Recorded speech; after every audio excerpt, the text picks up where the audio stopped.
क्या आपने कभी ऐसा वाक्य सुना है, वो बोलने में ही अच्छी है पर है नहीं, या उसे रोक कर तो देखो फिर पता चलेगा।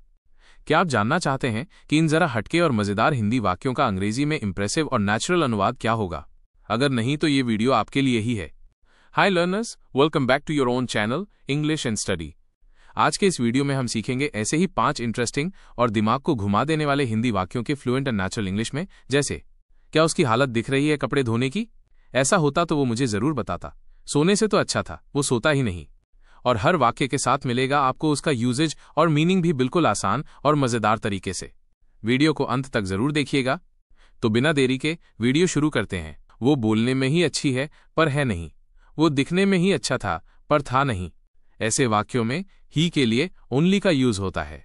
अब देखते हैं वाक्यों की इंग्लिश। जैसे, वो बोलने में ही अच्छी है पर है नहीं। ये प्रेजेंट टेंस है, तो सबसे पहले लिखेंगे वो की इंग्लिश शी।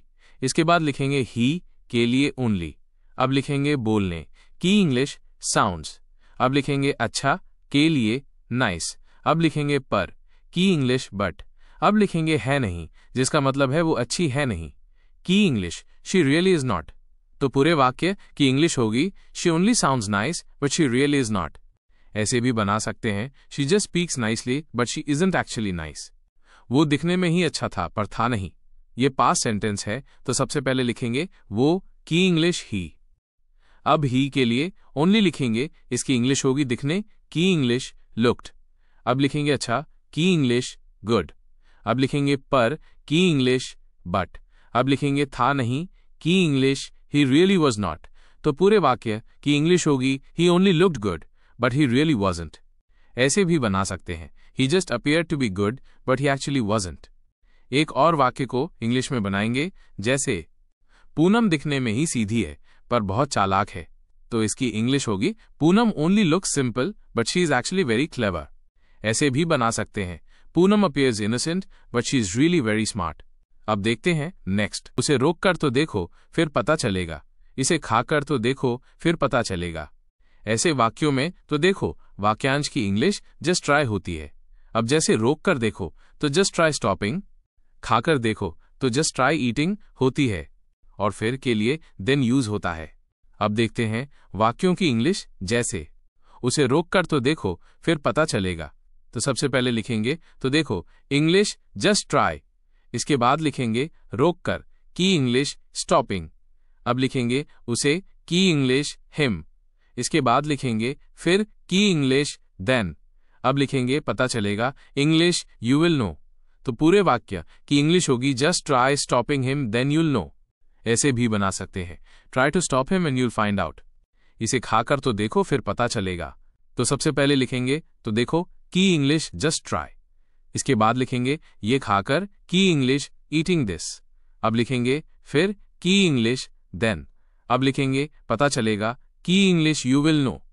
तो पूरे वाक्य की इंग्लिश होगी just try eating this then you'll know. ऐसे भी बना सकते हैं eat this and see for yourself. एक और वाक्य को इंग्लिश में बनाएंगे। जैसे, इस किताब को पढ़कर तो देखो फिर पता चलेगा। तो इसकी इंग्लिश होगी just try reading this book then you will know. ऐसे भी बना सकते हैं read this book and you'll understand. अब देखते हैं नेक्स्ट। क्या उसकी हालत दिख रही है खाना बनाने की? क्या मेरी हालत दिख रही है कपड़े धोने की? इन सब वाक्य में हालत दिखना वाक्यांश आया है, इसके लिए इंग्लिश में लुक लाइक फ्रेज का यूज होता है। अब देखते हैं वाक्यों की इंग्लिश। जैसे, क्या उसकी हालत दिख रही है खाना बनाने की? ये प्रेजेंट इंडेफिनिट टेंस है, तो सबसे पहले लिखेंगे क्या की इंग्लिश डज। इसके बाद लिखेंगे उसकी के लिए ही। अब लिखेंगे हालत दिख रही की इंग्लिश लुक लाइक। इसके बाद लिखेंगे खाना बनाना की he is about to cook. तो पूरे वाक्य की इंग्लिश होगी does he look like he is about to cook. ऐसे भी बना सकते हैं does it seem like he is in the mood to cook? क्या मेरी हालत दिख रही है कपड़े धोने की? तो सबसे पहले लिखेंगे क्या के लिए डू। इसके बाद लिखेंगे मैं के लिए आई। अब लिखेंगे हालत दिख रही की इंग्लिश लुक लाइक। अब लिखेंगे कपड़े धोने की English I am about to wash clothes. तो पूरे वाक्य की इंग्लिश होगी do I look like I am about to wash clothes.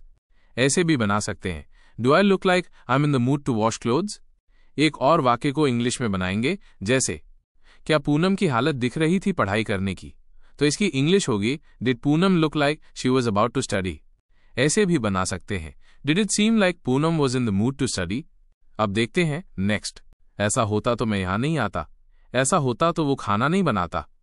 इन सब वाक्य में ऐसा होता तो वाक्यांश आया है, इसके लिए इंग्लिश में if that had happened phrase का यूज होता है और दूसरे वाक्य की English would have main verb third form से बनती है। अब देखते हैं वाक्यों की इंग्लिश। जैसे ऐसा होता तो मैं यहां नहीं आता, तो सबसे पहले लिखेंगे ऐसा होता तो की English if that had happened. इसके बाद लिखेंगे मैं यहां नहीं आता की English I would not have come here. तो पूरे वाक्य की इंग्लिश होगी if that had happened I wouldn't have come here. ऐसे भी बना सकते हैं had that been the case I wouldn't have come here. ऐसा होता तो वो खाना नहीं बनाता, तो सबसे पहले लिखेंगे ऐसा होता तो की English if that had happened.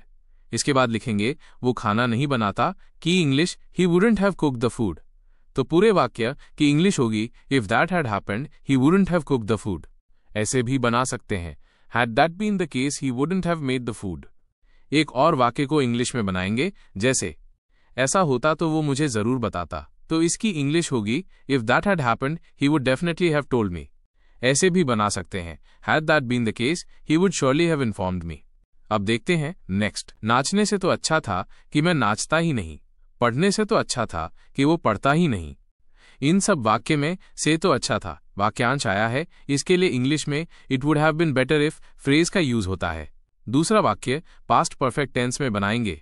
अब देखते हैं वाक्यों की इंग्लिश। जैसे नाचने से तो अच्छा था कि मैं नाचता ही नहीं, तो सबसे पहले लिखेंगे से तो अच्छा था की English it would have been better if. इसके बाद लिखेंगे मैं नाचता ही नहीं की English I had not danced at all. तो पूरे वाक्य की इंग्लिश होगी it would have been better if I had not danced at all. ऐसे सेंटेंसेस में ही के लिए एट ऑल का यूज होता है।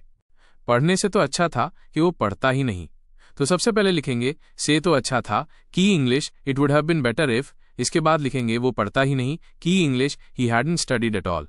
तो पूरे वाक्य की इंग्लिश होगी it would have been better if he hadn't studied at all.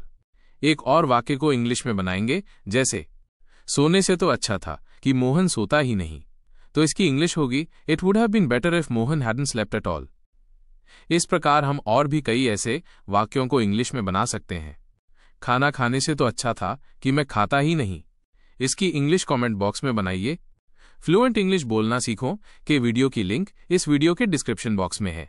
ये वीडियो खत्म होने के बाद फ्लुएंट इंग्लिश का वीडियो जरूर देखना।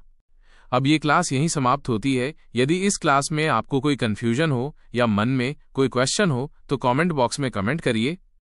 Please and please like, subscribe and share